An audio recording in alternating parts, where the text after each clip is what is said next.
السلام علیکم، آپ دیکھ رہے ہیں زرمش ناول۔ آج میں آپ کے لیے ایک بہت ہی دلچسپ اور رومانوی ناول تو بس میرا کا پہلا حصہ لے کر آئی ہوں۔ یہ کہانی شرارت، غلط فہمی اور محبت کے رنگوں سے بھری ہوئی ہے۔ تو اب بغیر وقت ضائع کے چلتے ہیں کہانی کی جانب۔ میں نے تو بس اتنا ہی کہا تھا کہ دلہن توتلی ہے اور یہ سمجھا گونگی ہے۔ ایک بے ساختہ اور اونچا کہکا فضا میں گونجا، جس میں کسی بھی قسم کی شرمندگی کا کوئی شائبہ تک نہیں تھا۔ شٹ اپ، بکواس بند کرو اپنی، اور خبردار آج کے بعد تم میرے سامنے آئے۔ یہ گرجدار آواز تھی جس نے اس ہنستے ہوئے وجود کو خاموش ہونے پر مجبور کر دیا۔ اس چھوٹی سی شرارت نے دو خاندانوں کی عزت کو داؤ پر لگا دیا۔ شادی حال کا وسیع و عریض لان آج روشنیوں کے سیلاب میں نہایا ہوا تھا۔ ہر طرف مہمانوں کی چہل پہل تھی اور کہکوں کی آوازیں ماحول میں خوشگوار احساس پیدا کر رہی تھی۔ لڑکی والوں نے شادی کے انتظامات میں کوئی کسر نہیں چھوڑی تھی اور اب سب کو بس نکاح شروع ہونے کا انتظار تھا۔ باہر کس چہل پہل اور خوشگوار ماحول سے بالکل برعکس اندر ہال کے ایک وی آئی پی کمرے میں صورتحال انتہائی کشیدہ ہو چکی تھی۔ یہ وہ کمرہ تھا جہاں لڑکے والوں کو نکاح سے پہلے بٹھایا گیا تھا اور جہاں سے دلہا کو سیدھا نکاح کے سٹیج پر لے جانا تھا۔ کمرے میں رجب شاہ، ان کی اہلیہ ارمان، محراب اور خاندان کے چند خاص افراد موجود تھے۔ رجب شاہ اپنی کلائی پر بندھی گھڑی کی طرف دیکھتے ہوئے ارمان کے پاس آئے، جو صوفے پہ بالکل اسمارٹ چہرے کے ساتھ بیٹھا تھا۔ چلو بیٹا ارمان، باہر قاضی صاحب وہ لڑکی والے انتظار کر رہے ہیں، نکاح کا وقت ہو گیا ہے، ہمیں باہر چلنا چاہیے۔ رجب شاہ کی آواز میں خوشی اور ایک باپ کا مان تھا جو آج اپنے بیٹے کو صحرا سجائے دیکھ رہا تھا۔ ارمان نے آہستگی سے اپنا سر اٹھایا اور سیدھا اپنے باپ کی آنکھوں میں دیکھا۔ مجھے یہ شادی نہیں کرنی بابا۔ اس کی آواز میں کوئی غصہ یا چیخ پکار نہیں تھی، بلکہ ایک ایسا سرد اور قطعی ٹھہراؤ تھا جس نے کمرے میں موجود ہر شخص کی توجہ اپنی جانب کھینچ لی۔ رجب شاہ مسکرائے، وہ سمجھے شاید ارمان روایتی گھبراہٹ کا شکار ہے۔ کیسی باتیں کر رہے ہو بیٹا؟ باہر سب مہمان جمع ہیں، سلطان بھائی ہمارا انتظار کر رہے ہیں اور تم یہاں مذاق کر رہے ہو؟ ارمان اپنی جگہ سے کھڑا ہو گیا اور اس نے اپنے کوٹ کے بٹن بند کیے۔ میں کوئی مذاق نہیں کر رہا بابا، میں پورے ہوش و حواس میں کہہ رہا ہوں کہ میں مشال سے شادی نہیں کر سکتا۔ اس لیے بہتر ہے کہ آپ لوگ باہر جا کر سب کو منع کر دیں کہ مزید تماشا نہ بنے۔ یہ سننا تھا کہ کمرے میں موجود ہر شخص کے قدموں تلے سے جیسے زمین کھینچ لی گئی ہو۔ ایک لمحے کے لیے رجب شاہ کو اپنی سماعت پر شک ہوا۔ ان کا رنگ غصے اور اچانک ملے جلے صدمے سے سفید پڑ گیا۔ انہوں نے ارمان کو بازو سے سختی سے پکڑا اور دان پیستے ہوئے کہا، کیا بکواس کر رہے ہو؟ تم ہوش میں آؤ، تم کہاں کھڑے ہو؟ یہ کیا وقت ہے اس طرح کی باتیں کرنے کا؟ ارمان نے بڑی تسلی سے اپنا بازو ان کی گرفت سے چھڑایا۔ میں بالکل ہوش میں ہوں اور مجھے اندازہ ہے کہ میں کیا کہہ رہا ہوں، میں بس یہ نکاح نہیں کر سکتا۔ ارمان کی والدہ تیزی سے آگے بڑھی اور انہوں نے روتے ہوئے ارمان کا چہرہ اپنے ہاتھوں میں لیا۔ میرے بچے، ایسا غضب مت کرو، سلطان بھائی ہمارے سگوں سے بڑھ کر ہیں۔ آج تمہاری شادی کا دن ہے، اندر بچی سرخ جوڑے میں تمہارے نام کی مہندی لگائے بیٹھی ہے، تم اس طرح عین وقت پر ہمیں رسوا کیوں کر رہے ہو؟ اگر کوئی ناراضگی ہے تو ہم گھر جا کر بات کر لیں گے نا، لیکن ابھی چلو پلیز۔ ان کی آواز دکھ سے بھری ہوئی تھی، آنکھوں سے آنسو بہ رہے تھے۔ ارمان نے اپنی ماں کے ہاتھ نرمی سے اپنے چہرے سے ہٹائے، لیکن اس کی آنکھوں میں کسی قسم کی کوئی پشیمانی نہیں تھی۔ مجھے معاف کر دے ماما، لیکن میں یہ نکاح نہیں کر سکتا کیونکہ میں پہلے ہی شادی شدہ ہوں۔ ارمان کے اس ایک جملے نے رہی سہی کسر بھی نکال دی۔ کمرے میں موجود لوگ اب باقاعدہ اپنی جگہوں سے کھڑے ہو گئے تھے اور سب کے چہروں پر شدید حیرت اور خوف نظر آیا تھا۔ کیا کہہ رہے ہو تم؟ کس سے شادی کر لی تم نے؟ پاگل ہو گیا؟ رجب شاہ اپنا سینہ پکڑ کر صدمے سے بولے۔ ارمان نے جواب دینے کے بجائے ڈرائنگ روم کے دروازے کی طرف دیکھا۔ اندر آ جاؤ۔ ارمان کی آواز پہ دروازہ کھلا اور ایک عام سے کپڑوں والی ملبوس لڑکی ڈرتے ڈرتے اندر داخل ہوئی۔ وہ ارمان کی سیکرٹری بنش تھی۔ کمرے میں موجود ان امیر اور باوقار لوگوں کی چھپتی ہوئی نظروں کا سامنا کرتے ہوئے اسے اپنی اوقات کا شدت سے احساس ہو رہا تھا۔ وہ خوف سے کانپتی قدم قدم چلتی ارمان کے پاس آ کر کھڑے ہو گئے۔ اس نے اپنی نظریں زمین پر گھاڑ لی۔ ارمان نے اس کی طرف اشارہ کیا۔ یہ بنش ہے، میری سیکرٹری اور میری بیوی۔ میں اس سے نکاح کر چکا ہوں اور اب میں ہر صورت کسی دوسرے سے شادی نہیں کر سکتا۔ اس وی آئی پی کمرے سے کچھ ہی فاصلے پر مشال ہال کے برائڈل روم میں عروسی جوڑے میں سجی سبری بیٹھی تھی۔ وہ اس طوفان سے بالکل بے خبر تھی۔ وہ بہت خوبصورت لگ رہی تھی اور اس کی آنکھوں میں ایک نئی زندگی کے خواب جنم لے رہے تھے۔ اس کی کزنز اور سہیلیاں اس کے ارد گرد بیٹھی اسے مسلسل چھے رہی تھی اور کمرہ ان کی کھلکھلاہٹوں سے گونج رہا تھا۔ اچانک کمرے کا دروازہ زور سے کھلا اور مشال کی چھوٹی بہن ہانیہ ہانپتے ہوئی اندر داخل ہوئی۔ اس کا چہرہ آنسوؤں سے تر تھا اور وہ بری طرح سے رو رہی تھی۔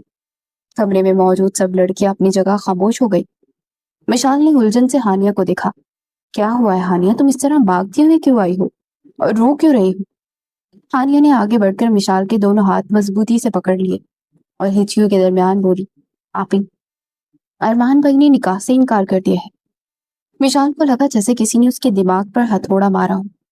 اس کے چہرے کی مسکراہٹ وہیں جم گئی۔ اسے لگا اس کی سانس رکنے والی ہو۔ کہ تم کیا پاگلوں جیسی باتیں کر رہی ہو ہانیہ؟ ایسا کیسے ہو سکتا ہے؟ ارمان ایسا کیوں کریں گے؟ مشال کی آواز میں ایک عجیب سی کپکپاہٹ تھی۔ وہ خود کو تسلی دینے کی کوشش کر رہی تھی۔ ہانیہ نے روتے ہوئے نفی میں سر ہلایا۔ میں سچ کہہ رہی ہوں آپی، میں نے خود کمرے کے باہر سے سنا ہے۔ انہوں نے رجب انکل کے سامنے صاف انکار کر دیا ہے کہ وہ آپ سے شادی نہیں کریں گے، اور وہ اپنی سیکرٹری کو بلائے ہیں جس کے بارے میں وہ کہہ رہے تھے کہ وہ ان کی بیوی ہے۔ مشال دھم سے واپس صوفے پر گر گئی۔ جو شخص کچھ دن پہلے تک اس سے شادی کے لیے رضامند تھا، وہ عین وقت پر اس کے ساتھ اتنا بڑا دھوکہ کیسے کر سکتا تھا؟ کمرے میں موت جیسی خاموشی چھا گئی اور مشال کی آنکھوں سے خاموشی سے آنسو بہ کر اس کے سرخ جوڑے میں گرنے لگے۔ ادھر کمرے میں رجب شاہ کا پارا آسمان کو چھو رہا تھا۔ وہ شرمندگی اور غصے سے کانپ رہے تھے اور ان کی سمجھ میں نہیں آ رہا تھا کہ وہ باہر جا کر سلطان کیانی کو کیا جواب دیں گے، جو اپنی بیٹی کی ڈولی اٹھانے کے خواب دیکھ رہا ہے۔ رجب شاہ نے غصے میں آگے بڑھ کر ارمان کی گال ایک زوردار تھپڑ رسید کیا۔ منش خوف سے ایک قدم پیچھے ہٹ گئی، جبکہ محراب جو اب تک صورتحال کو ایک ڈرامہ سمجھ رہا تھا، تھپڑ کی آواز پر چونکا۔ تم نے آج مجھے کہیں کا نہیں چھوڑا ارمان۔ میری برسوں کی دوستی خاک میں ملا دی، میری عزت کا جنازہ نکال دیا۔ تم نے آخر کیا بگاڑا تھا ہم نے تمہارا، جو تم نے ہم سب کے ساتھ ایسا کیا؟ رجب شاہ کی آواز غصے اور دکھ سے پھٹ رہی تھی۔ ارمان نے اپنے گال پر ہاتھ رکھا، لیکن اس کے چہرے کی سرد مہری میں کوئی کمی نہیں آئی۔ میں نے کسی کی دوستی خاک میں نہیں ملائی بابا، آپ لوگوں نے مجھے دھوکہ دیا ہے اور میں نے صرف اپنے آپ کو بچانے کے لیے قدم اٹھایا ہے۔ ارمان کی والدہ جو صدمے سے نڈال ہو رہی تھی، وہ آگے بڑھی اور انہوں نے ارمان کو کندھے سے پکڑا۔ کیسا دھوکہ ارمان؟ ہم نے تمہارے ساتھ کیسا دھوکہ کیا؟ سلطان بھائی کی بیٹی لاکھوں میں ایک ہے، ہم نے تو ہمیشہ تمہاری بھلائی ہی چاہی تھی، پھر تم یہ کیا باتیں کر رہے ہو؟ ارمان نے ایک تلخ مسکراہٹ کے ساتھ اپنی ماں کو دیکھا۔ بھلائی؟ کیسی بھلائی ماما؟ آپ مجھ سے ایک گونگی لڑکی کی شادی کروا رہے تھے اور مجھ سے یہ بات چھپائی گئی کہ وہ بول نہیں سکتی۔ میں کسی گونگی لڑکی سے شادی کر کے اپنی زندگی برباد نہیں کر سکتا تھا، اسی لیے میں نے یہ نکاح کیا۔ ارمان کی بات سن کر کمرے میں موجود ہر شخص جسے پتھر کا ہو گیا۔ رجب شاہ اور ان کی اہلیہ دونوں دنگ رہ گئے۔ ارمان کی ماں نے آگے بڑھ کر ارمان سے کہا، تمہارا دماغ تو نہیں خراب ہو گیا؟ کس نے کہہ دیا تم سے کہ مشال گونگی ہے؟ تم یہ کیسی بے تکی باتیں کر رہے ہو؟ وہ انتہا سے زیادہ زچ ہو چکی تھی۔ ارمان کو لگا جیسے کسی نے اس کے قدموں تلے سے زمین کھینچ لی ہو۔ اس کے ماتھے پر الجھنوں کی سلوٹیں ابھر آئی۔ کیا مطلب وہ گونگی نہیں؟ لیکن مجھے تو یہی بتایا گیا تھا، اسی لیے تو میں نے نہلے پر دہلا کھیلا۔ ارمان کی ماں نے صدمے سے اپنا ماتھا پیٹ لیا۔ ہائے اللہ، یہ کیا کر دیا تم نے ارمان؟ بغیر تصدیق کیے اتنا بڑا قدم اٹھا لیا، ہماری عزت خاک میں ملا دی۔ لیکن تمہیں یہ بولا کس نے ہے؟ ارمان کی نظریں دروازے کے پاس کھڑے محراب پر پڑی۔ محراب جب تک ساری صورتحال کو محض ایک تماشا سمجھ رہا تھا، اچانک ارمان کی نظریں خود پر محسوس کرتے سنجیدہ ہو گیا۔ ارمان نے انگلی کا اشارہ محراب کی طرف کیا اور غصے سے بولا، مجھے آپ کے اس چھوٹے بیٹے محراب نے بتایا تھا کہ لڑکی گونگی ہے۔ کمرے میں ایک بار پھر مکمل خاموشی چھا گئی۔ سب کی غضبناک نظریں ایک دم محراب پر جا کر ٹک گئی۔ محراب کے چہرے پر وہ شرارتی مسکراہٹ غائب ہو گئی اور اسے پہلی بار اس بات کا شدت سے احساس ہوا کہ اس کے ایک معمولی سے جملے نے کتنا بڑا طوفان کھڑا کر دیا ہے۔ باہر لڑکے والے بے چینی سے انتظار کر رہے تھے کہ لڑکے والے ابھی تک باہر کیوں نہیں آئے، جبکہ اندر ایک ایسا پنڈورا باکس کھل چکا تھا جس کی قیمت اس گھر کے ہر فرد کو چکانی تھی۔ سب کے غضبناک اور حیرت زدہ نظریں ایک دم سے محراب پر جا کر ٹک گئی۔ وہ شخص جو کچھ دیر پہلے تک اس سارے حساس معاملے کو ایک دلچسپ اور مزاحیہ فلم کی طرح دیکھ رہا تھا، اب اچانک خود اس ظلم کا مرکزی ولن بن چکا تھا۔ رجب شاہ کا غصہ ان کے چہرے کی ابھرتی ہوئی سرخ رگوں اور تنی ہوئی مٹھیوں سے بالکل عیاں تھا۔ ان کی آنکھوں میں اپنے بیٹے کے لیے خفگی اور حیرانی تھی، جبکہ ارمان کی والدہ جو پہلے اپنے بڑے بیٹے کی اس اچانک صدمہ خیز فیصلے سے نڈال ہو رہی تھی اور محراب کا نام سن کر بری طرح چونکی، ان سے مزید یہ تماشا برداشت نہیں ہو رہا تھا۔ انہوں نے روتے اور لڑکھڑاتے قدموں کے ساتھ آگے بڑھ کر محراب کا بازو سختی سے پکڑا اور بولی، مجھے سچ سچ بتا، تم نے اس سے کہا تھا نا کہ مشال گونگی ہے؟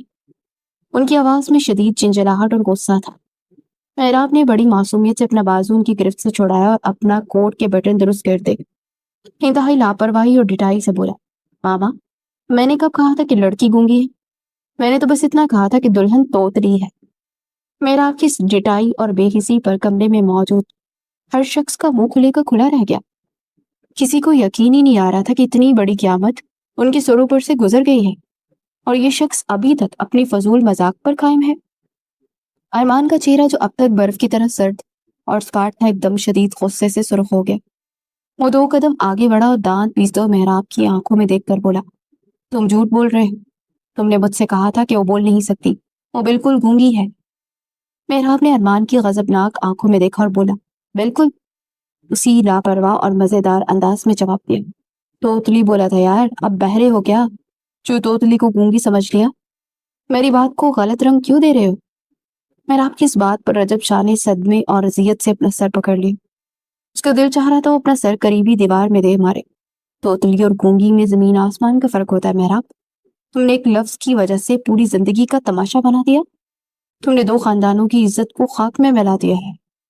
اور رجب شاہ کی آواز دکھ اور بے بسی سے بری طرح سے کانپ رہی تھی۔ محراب نے کندھے اچکائے جیسے اسے کوئی بہت معمولی اور روزمرہ کی عام سی بات کہہ دی۔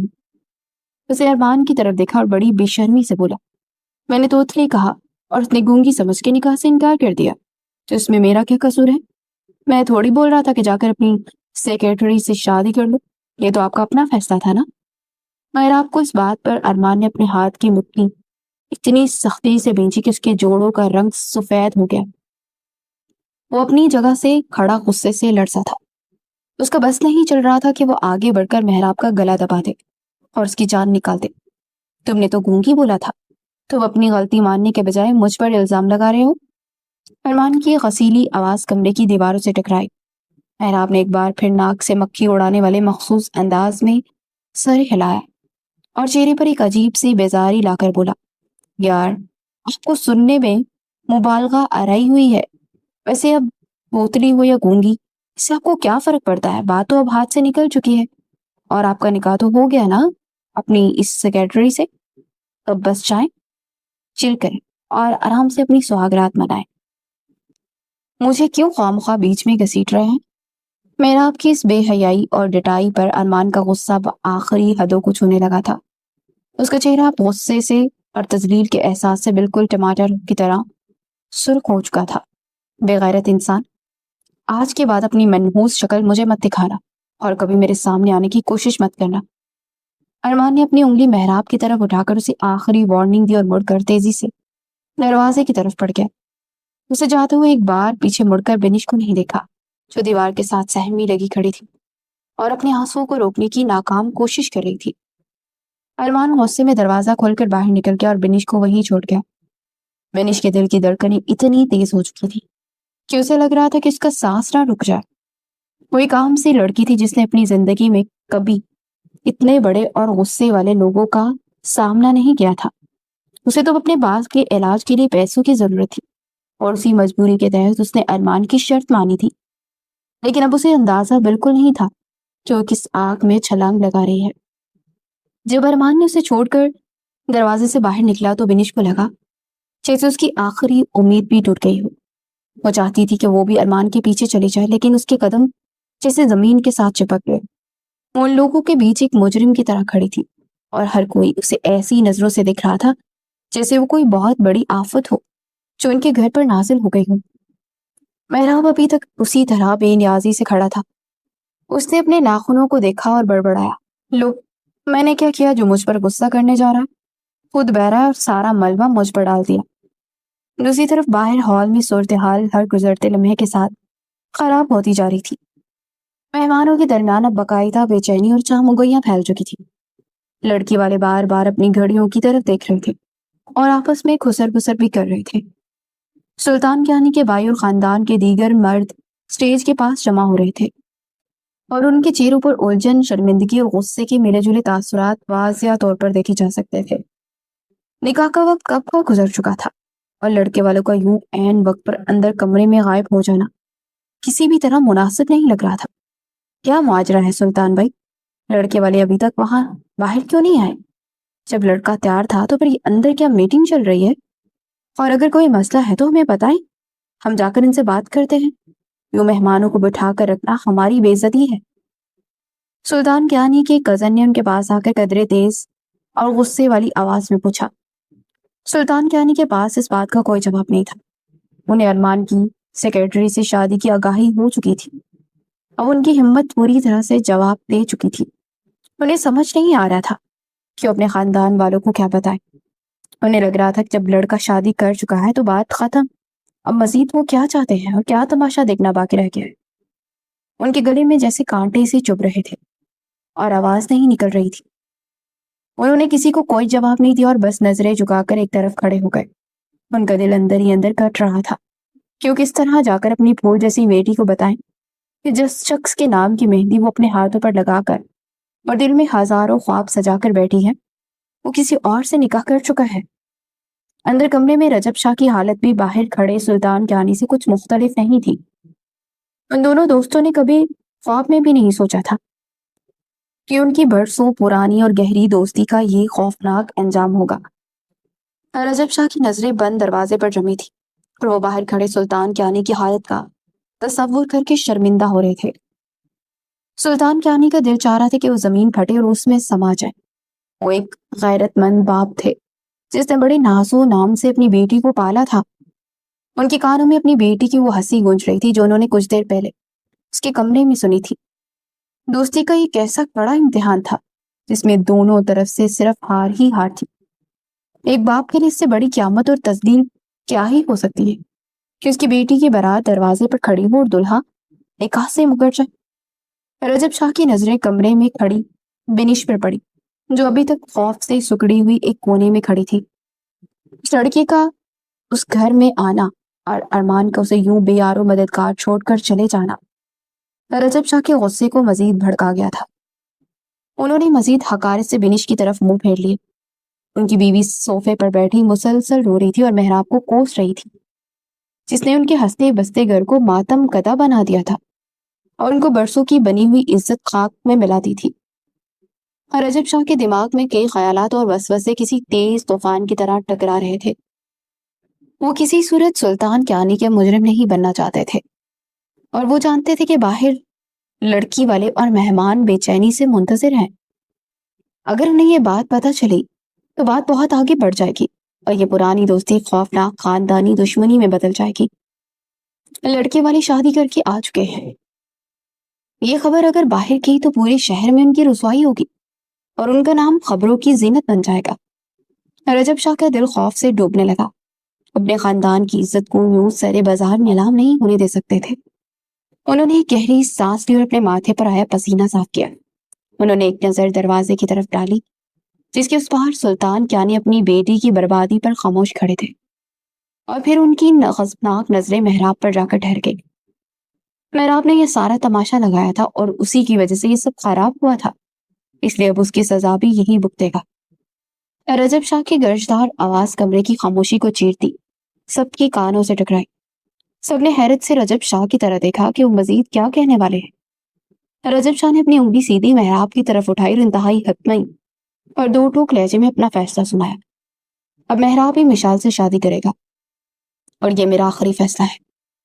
رجب شاہ کا یہ حتمی اور دو ٹوک فیصلہ اس بند کمرے میں کسی خوفناک بم کی طرح گڑا تھا۔ خاص طور پر محراب کے لیے تو یہ موت کا پروانہ تھا، وہ جو اب تک اس سارے معاملے کو ایک تماشا سمجھ کر لطف اندوز ہو رہا تھا، ایک دم اپنی جگہ سے اچھل پڑا۔ اس کے چہرے کی رنگت بالکل اڑ گئی تھی اور آنکھوں میں شدید بغاوت اور انکار طوفان کی طرح امڑ آیا تھا۔ ہرگز نہیں بابا، میں کسی صورت پہ شادی نہیں کروں گا۔ آپ مجھے اس پاگل پن کا حصہ مت بنائیں۔ میں کیوں اس توتلی لڑکی سے شادی کروں جس کا مجھ سے کوئی لینا دینا ہی نہیں؟ محراب کی چیختی ہوئی آواز روم کی دیواروں سے ٹکرائی اور اس میں شدید مزاحمت اور غصہ تھا۔ رجب شاہ نے آگے بڑھ کر پوری طاقت سے محراب کا کالر دبوچا اور اسے کھینچ کر اپنے چہرے کے قریب کیا۔ بکواس بند کرو اپنی، تمہاری وجہ سے آج میری برسوں کی کمائی عزت خاک میں ملی ہے اور تم عزت کو سمیٹو گے۔ تم ابھی اور اسی وقت مشال سے نکاح کرو گے۔ میں نے کہہ دیا سو کہہ دیا۔ رجب شاہ کی آنکھوں میں جیسے شعلے نکل رہے تھے اور ان کی گرفت محراب کے کالر پر اتنی مضبوط تھی کہ اسے سانس لینے میں دشواری ہونے لگی۔ محراب نے غصے سے اپنے باپ کے ہاتھ ہٹائے اور 2 قدم پیچھے ہٹ کر سینہ تان کر کھڑا ہو گیا۔ بابا، آپ میرے ساتھ یہ زبردستی نہیں کر سکتے۔ وہ لڑکی بات آج شروع کرے گی اور کل ختم کرے گی، میں اس کے ساتھ اپنی پوری زندگی کیسے ختم کر سکتا ہوں؟ یہ ارمان بھائی کا کیا درا ہے، وہ اپنی سیکرٹری سے شادی کر کے آئے ہیں اور اب ان کی غلطی اور بے وقوفی کی سزا مجھے دے رہے ہیں۔ میں اپنی زندگی اس توتلی کے ساتھ ہرگز نہیں گزارنا چاہتا۔ میرا مسلسل اعتراض اٹھا رہا تھا لیکن رجب شاہ نے اس کی ایک نہ سنی۔ انہوں نے ہاتھ اٹھا کر اسے خاموش رہنے کا اشارہ کیا اور انتہائی سرد لہجے میں بولے، تمہارا یہ اعتراض مسترد ہے محراب۔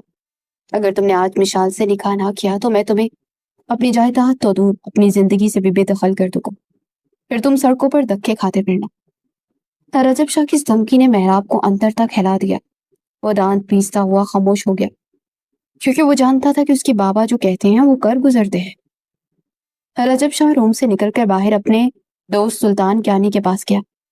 سلطان کیانی جو ابھی تک صدمے میں تھے، ان کی آنکھوں سے آنسو بہ رہے تھے۔ ان کے لیے فیصلہ کسی اذیت سے کم نہیں تھا کہ ان کی بیٹی کی شادی اس لڑکے سے ہو رہی ہے جس سے اس کا کوئی رشتہ طے نہیں ہوا تھا، لیکن اپنی عزت بچانے کے لیے، لوگوں کے طعنوں سے بچنے کے لیے ان کے پاس اور کوئی راستہ بھی نہیں تھا۔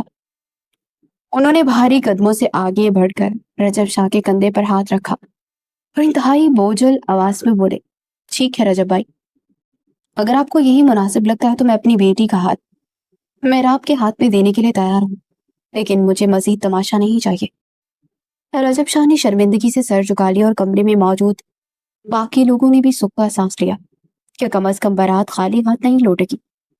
مشال اور اس کے گھر والوں کے لیے یہ راز ابھی تک ایک راز ہی تھا کہ ارمان نے مشال کو نکاح کے وقت کیوں مسترد کیا۔ سلطان کیانی اور اس کے خاندان کو بھی یہی لگا کہ ارمان اپنی سیکرٹری سے محبت کرتا تھا اور اسی وجہ سے اس نے عین وقت پر دھوکہ دیا۔ رجب شاہ نے بڑی ہوشیاری سے اس بات کو اسی کمرے تک محدود رکھا۔ تھوڑی دیر میں قاضی صاحب کو اندر بلایا گیا اور محراب کو مشال کے ساتھ نکاح کے کاغذات پر دستخط کرنے کے لیے بٹھا دیا گیا۔ دوسری طرف مشال، جس کی دنیا کچھ دیر پہلے ہی اجڑ چکی تھی، وہ بالکل بے جان سی ہو چکی تھی۔ جب اسے بتایا گیا کہ ارمان کی جگہ اب محراب اس کا شوہر بنے گا تو اس نے کوئی مزاحمت نہیں کی۔ اس کی آنکھوں کے آنسو خشک ہو چکے تھے۔ وہ ایک روبوٹ کی طرح نکاح نامے پر دستخط کر چکی تھی کیونکہ اس وقت اس کا دماغ کچھ بھی سوچنے اور سمجھنے کی صلاحیت کھو چکا تھا۔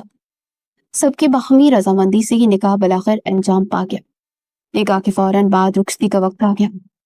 فضا میں ایک سوگوار سی خاموشی چھا گئی۔ مہمانوں کو بس اتنا ہی بتایا گیا کہ لڑکے والوں کو آپسی رضامندی سے دلہا بدل دیا گیا ہے، جس پر لوگوں نے طرح طرح کی باتیں بنائی، لیکن کسی کو اصل حقیقت کا علم ہی نہ ہو سکا۔ مشال کو روتے اس کی ماں اور بہن نے گاڑی تک پہنچایا۔ محراب انتہائی بیزاری اور غصے کے عالم میں گاڑی کے دروازے کے پاس کھڑا تھا۔ اسے ایک بار بھی مشال کی طرف نہیں دیکھا جو سرخ جوڑے میں سمٹی ہوئی خاموشی سے گاڑی کی پچھلی نشست پر بیٹھ گئی۔ محراب نے غصے سے گاڑی کا دروازہ بند کیا اور خود ڈرائیونگ سیٹ پر بیٹھ کر گاڑی کو تیزی سے آگے بڑھا دیا۔ اس کے پیچھے رجب شاہ اور باقی خاندان والے بھی اپنی اپنی گاڑیوں میں بیٹھ کر شاہ ہاؤس کی طرف روانہ ہو گئے۔ سلطان کیانی نے اپنی بیٹی کو رخصت کرنے کے بعد ایک لمبی سانس لی اور اپنے آنسو صاف کرتے ہوئے مہمانوں کو رخصت کرنے لگے۔ آہستہ آہستہ پورا ہال خالی ہو گیا اور سب لوگ اپنے اپنے گھروں کو روانہ ہو گئے۔ اس ساری ہنگامہ خیز رات میں اگر کوئی بالکل تنہا اور بے یار و مددگار تھا تو وہ بنش تھی۔ وہ ابھی تک ہال کے روم کے باہر اسی راہداری میں کھڑی تھی جہاں ارمان اسے چھوڑ کر گیا تھا۔ اس کے وجود کو کسی نے محسوس تک نہیں کیا تھا۔ جب لڑکے والے رکسی کے لیے باہر نکلے تو کسی نے مڑ کر اسے نہیں دیکھا۔ ارمان کی والدہ اور باقی خواتین اس کے پاس سے یوں گزر گئی جیسے وہ کوئی انسان نہیں بلکہ دیوار سے لگی کوئی بے جان کرسی ہو۔ ان کی نظروں میں بنش کے لیے صرف اور صرف حقارت اور نفرت تھی۔ بنش کا دل بری طرح سے ٹوٹ چکا تھا۔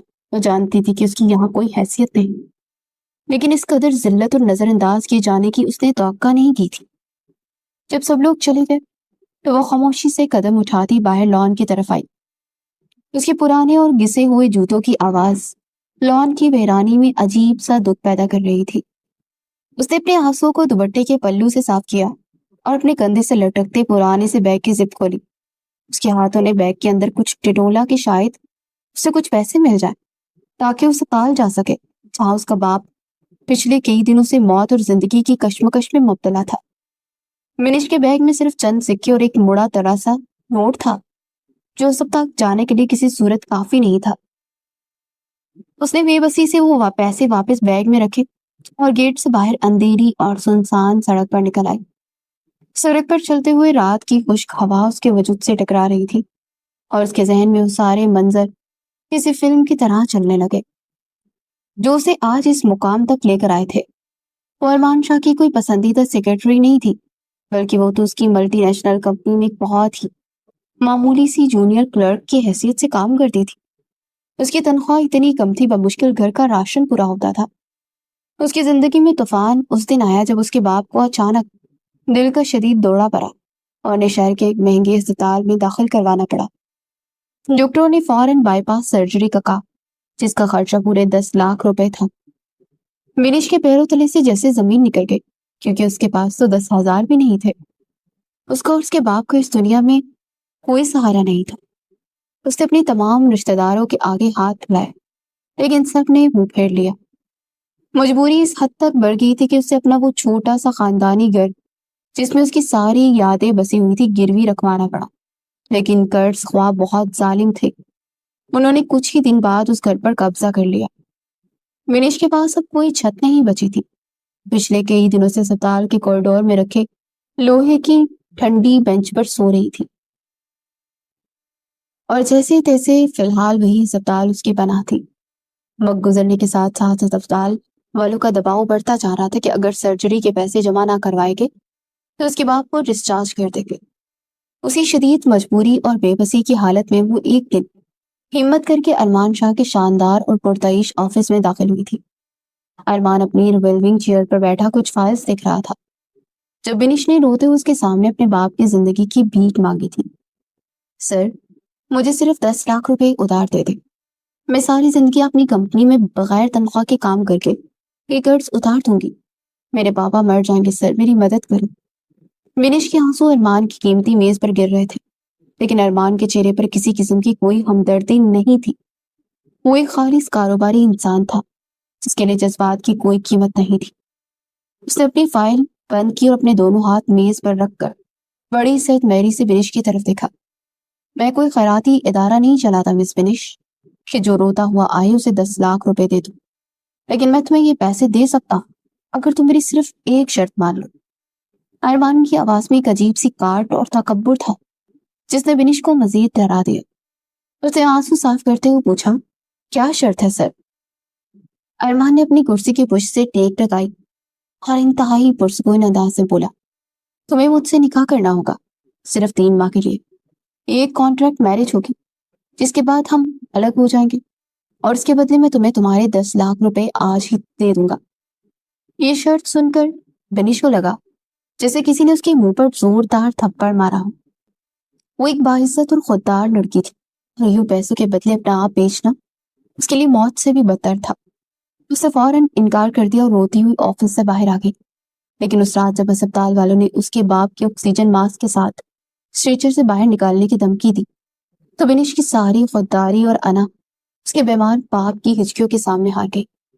وہ جانتی تھی کہ وہ اپنی جان دے کر بھی 10 لاکھ اکٹھے نہیں کر سکتی، اگلے دن وہ دوبارہ ارمان کے آفس گئے. اس نے اپنا سر جھکا کر ارمان کی اس ذلت امیز شرط پر دستخط کر دیے. ارمان نے اسی وقت ایک مولوی کو بلا کر آفس کے بند کمرے میں اس سے نکاح کر لیا اور اسے وہ 10 لاکھ کا چیک دے دیا. وہ اسے اس شادی کی تقریب میں لے آیا جہاں آج اتنا بڑا ہنگامہ ہو گیا تھا.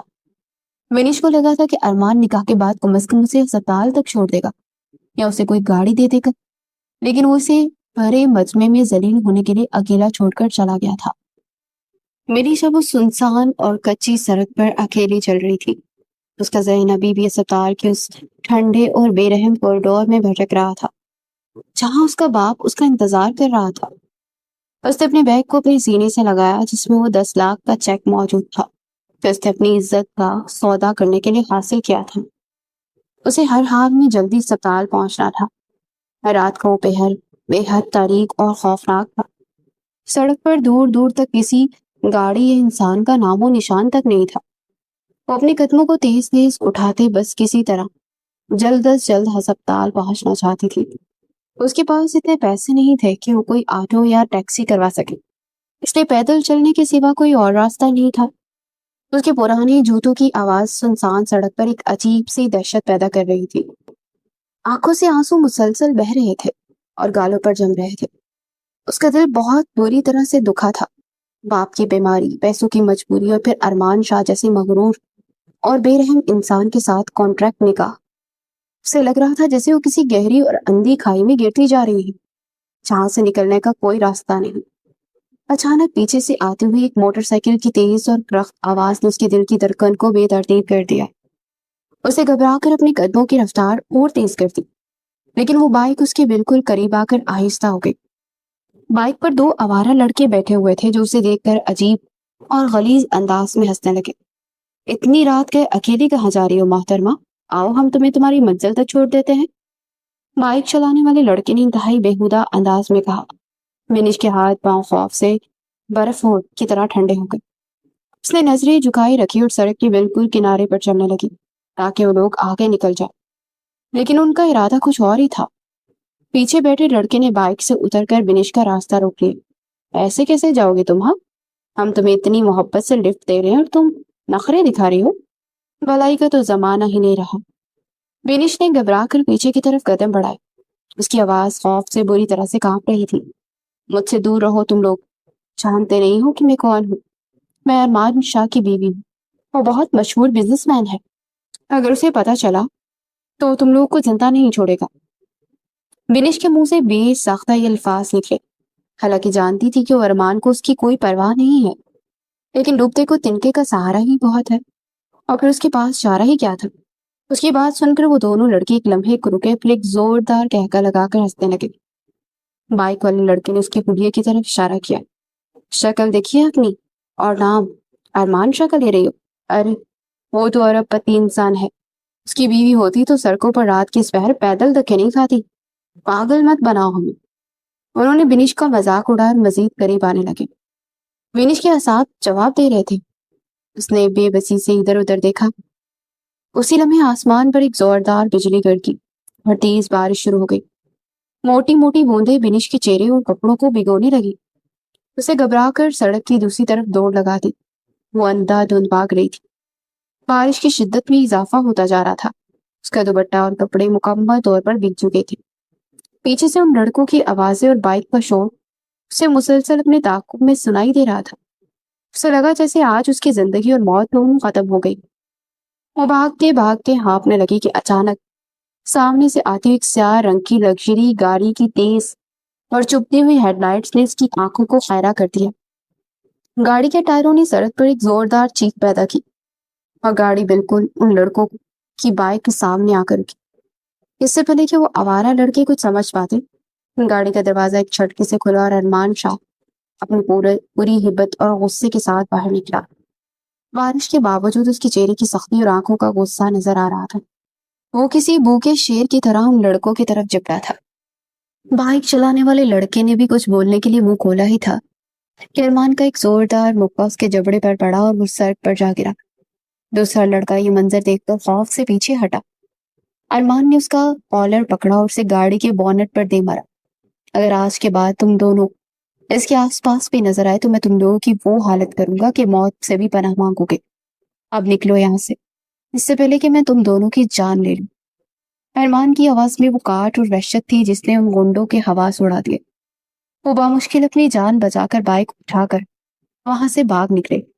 بارش اب ایک طوفان کا روپ دھاڑ چکی تھی۔ بنی سڑک کے کنارے کھڑی بارش سے مکمل طور پر بھیگ چکی تھی۔ اس کے گیلے کپڑے اس کے وجود سے چپک گئے تھے اور اس کی حالت انتہائی قابل رحم تھی۔ ارمان نے مڑ کر بنش کی طرف دیکھا۔ اس کی نظریں بنش کے بھیگے ہوئے وجود پر پڑی اور اس کا غصہ مزید بھڑک اٹھا۔ وہ تیز تیز قدموں سے چلتا ہوا اس کے پاس آیا اور اس کا بازو سختی سے پکڑ کر اسے گاڑی کی طرف کھینچا۔ یہ کیا تماشا ہے؟ تم آدھی رات کو اس پہر سڑک پر پیدل کیوں سوار ہو رہی ہو؟ دماغ خراب ہے کیا تمہارا جو اس طرح اکیلی نکل آئی ہو؟ ارمان کی آواز بارش کے شور میں بھی زیادہ تیز اور سخت تھی۔ بنش نے روتے ہوئے اپنا بازو چھڑانے کی کوشش کی۔ اکیلا ہی تو چھوڑ آئے تھے مجھے، اب کس بات کی پرواہ ہے؟ مجھے چھوڑ دے، مجھے اسپتال جانا ہے۔ ارمان نے اس کی بات کو بالکل نظر انداز کیا اور اسے گاڑی کے دروازے کے پاس لا کر کھڑا کیا۔ بکواس بند کرو اپنی اور چپ چاپ گاڑی میں بیٹھو۔ بنش نے مزاحمت کی اور نفی میں سر ہلایا۔ میرا تو وجود ہی آپ کے لیے کوئی معنی نہیں رکھتا، تو پھر آپ یہ سب کیا تماشا کر رہے ہیں؟ کیا ثابت کرنا چاہتے ہیں آپ؟ مجھے آپ کی کسی مدد کی ضرورت نہیں ہے، میں خود چلی جاؤں گی۔ ہمارا کانٹریکٹ صرف پیسوں اور نکاح تک کا تھا، آپ مجھے مجبور نہیں کر سکتے۔ بنش کے اس انکار پر ارمان کی برداشت جواب دے گئی۔ اسے بنش کے کندھے پر دونوں ہاتھوں سے پکڑا اور اسے گاڑی کے دروازے کے ساتھ لگایا۔ اس کا چہرہ بنش کے بالکل قریب تھا اور اس کی آنکھوں میں ایسا جنون تھا جس نے بنش کی سانسیں روک دی۔ میں نے تم سے گزارش نہیں کی، میں تمہیں حکم دے رہا ہوں کہ اگر تم خود نہیں بیٹھو گی تو میں تمہیں اٹھا کر گاڑی میں پھینک دوں گا، اور یقین کرو میں یہ کر گزروں گا۔ اسی لیے میری ضد مت ابھارو اور سیدھی طرح سے گاڑی میں بیٹھو۔ ارمان کا لہجہ اتنا صفاق اور سرد تھا کہ بنش کے پاس مزاحمت کی کوئی ہمت ہی نہیں بچی۔ وہ روتے ہوئے گاڑی کی فرنٹ سیٹ پر بیٹھ گئی۔ ارمان نے زور سے دروازہ بند کیا اور خود ڈرائیونگ سیٹ پر آ کر بیٹھ گیا اور ایک جھٹکے سے گاڑی آگے بڑھا دی۔ گاڑی کے اندر خاموشی چھائی ہوئی تھی۔ بنش کے گیلے کپڑوں سے پانی ٹپک کر سیٹ کو گیلا کر رہا تھا۔ گاڑی شہر کے راستوں سے دوڑ رہی تھی۔ بنش نے کھڑکی سے باہر دیکھا اور اسے اندازہ ہوا کہ یہ راستہ اسپتال کی طرف نہیں جا رہا۔ اس نے ہمت اکٹھی کی اور ڈرتے ڈرتے ارمان کی طرف دیکھا جو پوری توجہ سے ڈرائیونگ کر رہا تھا اور اس کے ماتھے پر غصے کی سلوٹیں ابھی تک موجود تھی۔ آپ کو یہاں سے اسپتال کا راستہ بہت دور پڑے گا، آپ مجھے وہیں کسی چوک پر اتار دیں، میں خود چلی جاؤں گی۔ بنش کی آواز کار کے خاموش ماحول میں گونجی۔ ارمان نے ایک اچھنٹی ہوئی نگاہ اس پر ڈالی اور دوبارہ سامنے دیکھنے لگا۔ ہسپتال نہیں، ہم گھر جا رہے ہیں۔ ارمان کا جواب سن کر بنش کا دل دھک سے رہ گیا۔ وہ سیدھی ہو کر بیٹھی اور اس کی آنکھوں میں الجھن اور بے بسی تیرنے لگی۔ لیکن کیوں؟ ہمارا یہ طے ہوا تھا نا کہ صرف ایک کانٹریکٹ میرج ہے۔ میرے پاپا اسپتال میں اکیلے ہیں، وہ میرا انتظار کر رہے ہوں گے، مجھے ان کے پاس جانا ہے، میرا آپ کے گھر جانے کا کوئی جواز نہیں بنتا۔ بنش نے اپنی بات سمجھانے کی کوشش کی اور اس کے لہجے میں منت بھی شامل تھی۔ ارمان نے گاڑی کی رفتار تھوڑی کم کی اور اپنی سرخ ہوتی آنکھوں سے بنش کو گھورا۔ جواز کیسے نہیں بنتا؟ تو میری بیوی ہو، نکاح نکاح ہوتا ہے، چاہے وہ 1 سال کے لیے ہو یا 3 ماہ کے لیے، ہمیشہ کے لیے ہو۔ شرعی طور پر تم میری نکاح میں ہو، اور جب تک تم میرے نکاح میں ہو تو میری ذمہ داری ہو اور تم میرے ساتھ میرے گھر میں رہو گی۔ ارمان کی اس غیر متوقع اور حتمی فیصلے پر بنش حیران رہ گئی۔ اسے ارمان سے اس قسم کی بات کی قطعی امید نہیں تھی۔ لیکن میری وہاں کوئی جگہ نہیں ہے نا؟ آج ہی آپ کے گھر والوں نے میرے ساتھ کیا سلوک کیا ہے مجھے کبھی نہیں قبول کریں گے، ایک دن کے لیے بھی نہیں۔ بنش کی آواز روند گئی تھی، وہ مسلسل رو رہی تھی۔ ارمان نے سختی سے اسٹرنگ وہیل کو پکڑا اور بولا، اسپتال اور کسی بھی انتظام کی فکر تم مت کرو، اور رہی بات میرے گھر والوں کی تو تمہیں کسی کی پرواہ کرنے کی ضرورت نہیں ہے، تم چپ چاپ میرے ساتھ گھر جاؤ گی، سمجھی تم؟ مجھے اب اور بحث نہیں چاہیے۔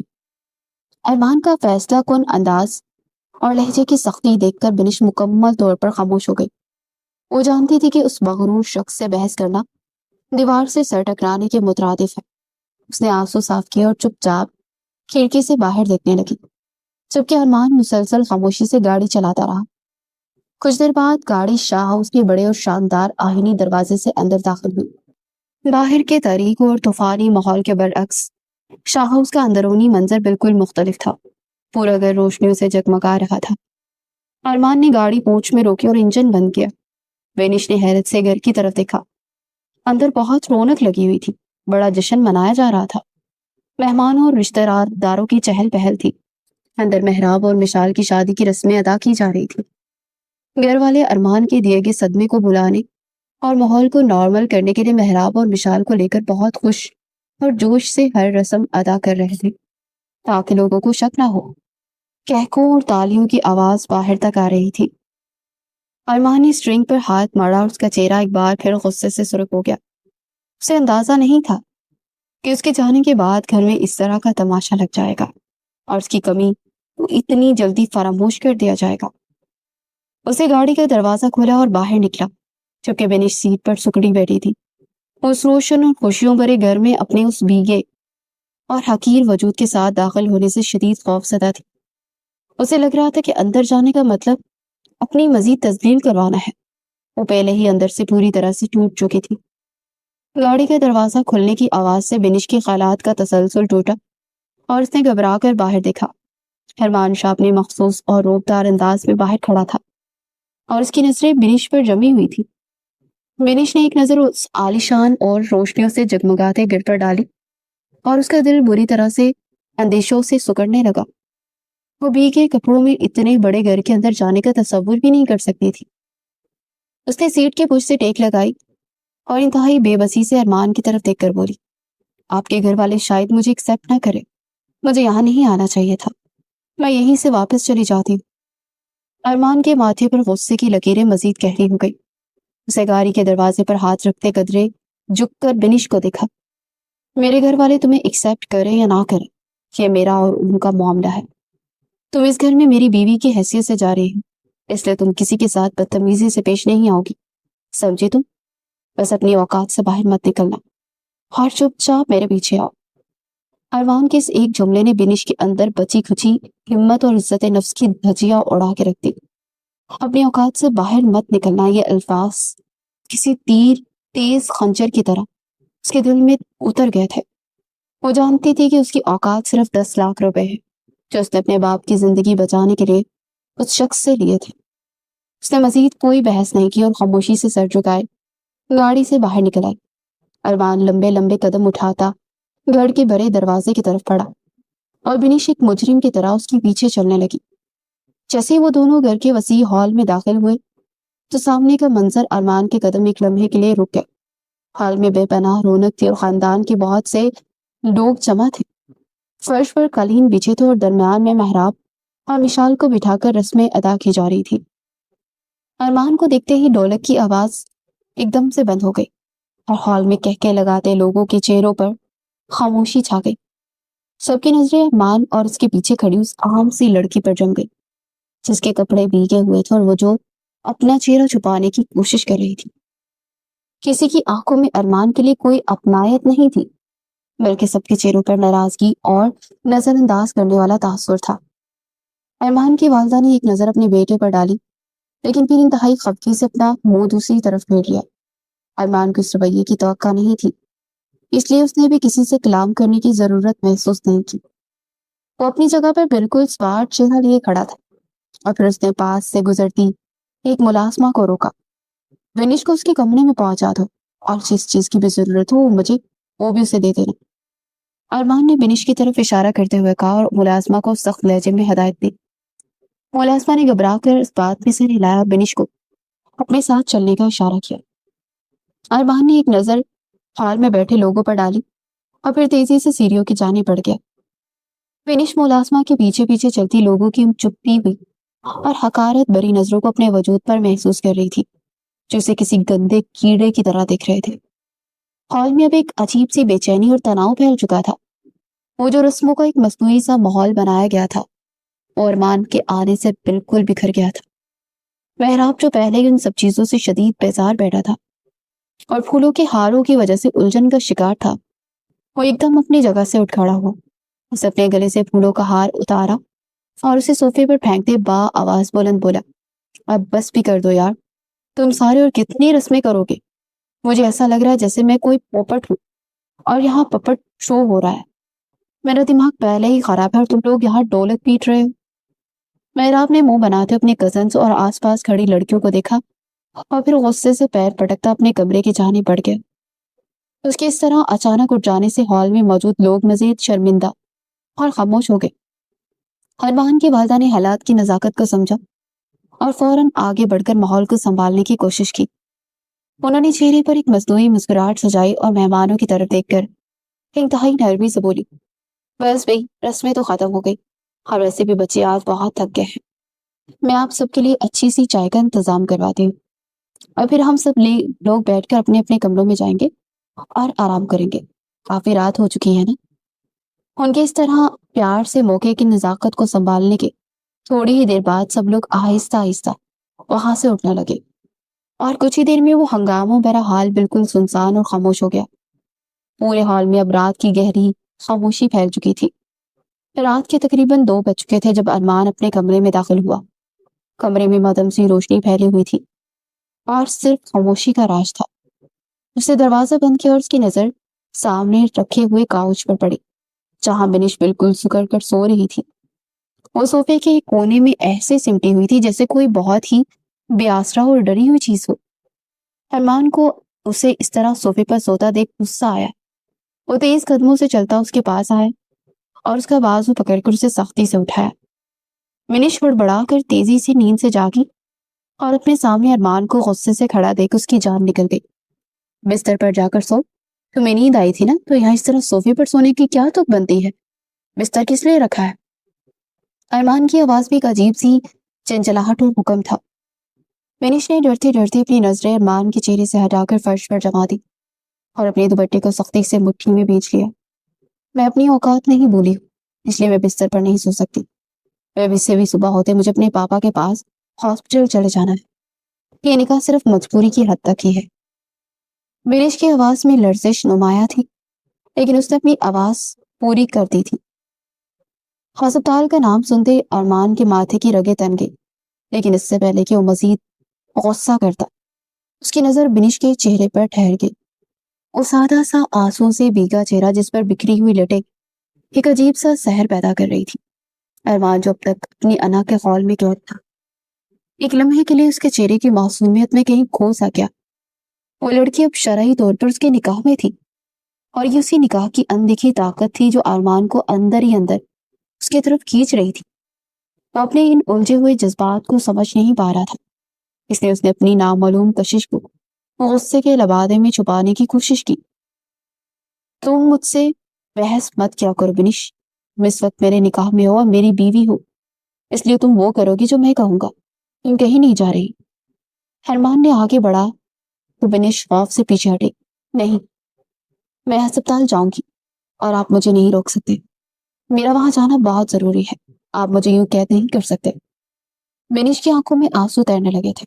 اس نے دبی دبی آواز میں احتجاج کیا، تم میری قید میں نہیں ہو، میرے نکاح میں ہو، اور ایک شوہر ہونے کے ناطے یہ میرا حق ہے کہ میں فیصلہ کروں کہ تم کہاں جاؤ گی اور کہاں نہیں جاؤ گی۔ ارمان کا لہجہ سخت تھا لیکن اس کی نظریں بنش کی کانپتی ہوئی پلکوں پر جمی ہوئی تھی۔ مجھے آپ کے حقوق سے کوئی غرض نہیں ہے، ہمارا رشتہ صرف ایک کاغذ کی حد تک ہے۔ آپ کو میری کوئی پرواہ نہیں تو پھر مجھ پر یہ جھوٹا حق کیوں جتا رہے ہیں؟ میرے پاپا وہاں اکیلے ہیں، وہ مر جائیں گے اگر میں ان کے پاس نہ گئی تو۔ بینش کے آنسو بے اختیار بہنے لگے تھے اور اس کی آواز میں ایک شدید دکھ اور بے بسی تھی۔